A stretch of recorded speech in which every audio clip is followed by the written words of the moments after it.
All right, so let's solve a problem with this. And as we solve a problem, we're always going to want to show our work.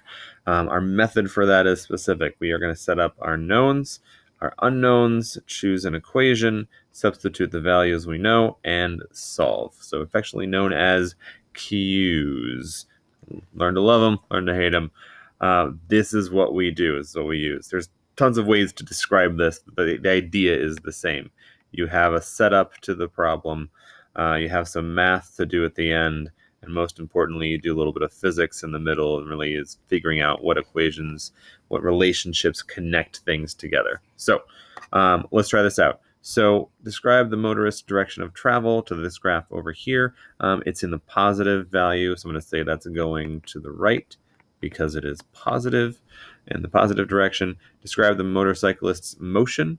So it looks like this is pretty linear, which means it's having the same slope. The same slope means it's a constant velocity. So I'm going to say constant velocity. I'm going to abbreviate because I'm lazy. But here's the business end. What is the distance traveled? Okay, that's just taking data right from the graph. 250. And this is in units of meters, right? Final speed. Okay, so now we need to figure some stuff out. So we know that the total distance they go is 250 meters. We know that takes a time of 18 seconds. So we have a distance, we have a time, 18 seconds. I'm using the variables here and the units so I can keep track of what it's being given in. The unknown, what am I looking for? I want a final speed, VF. All right, and that's what I'm trying to get here.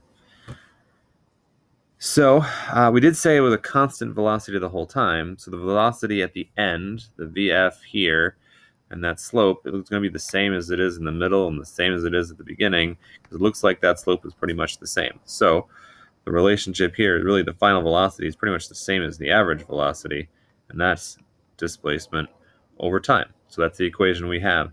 Now we're going to plug stuff in. Substitute. So final velocity equals 250 meters divided by 18 seconds.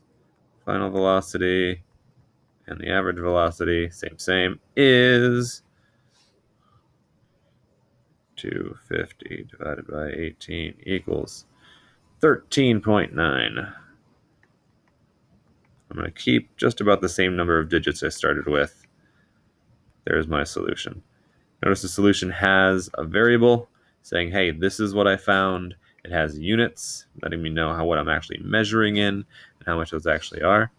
I tend to do this linear. Different people do it different ways. I've seen people do the knowns and unknowns on the side and what they're looking for here, and then put the equation subsolve next to it. You know, some people do it across, but I find that tends to get a little cluttered and hard to read. Looking at this kind of a linear fashion is kind of how we're going to approach it. But it's always the same kind of steps. What's the setup? What do you have and what are you looking for? What equations do you need to do that? Sometimes it's only one, sometimes it's more than one. And then do the actual math and plug that in. And at the end, I should see the variable, what is the thing that you found, and don't forget the actual units. So that's our method. When you show your work for every problem we do, yes, every single problem we do, this is what you're showing, all of these steps.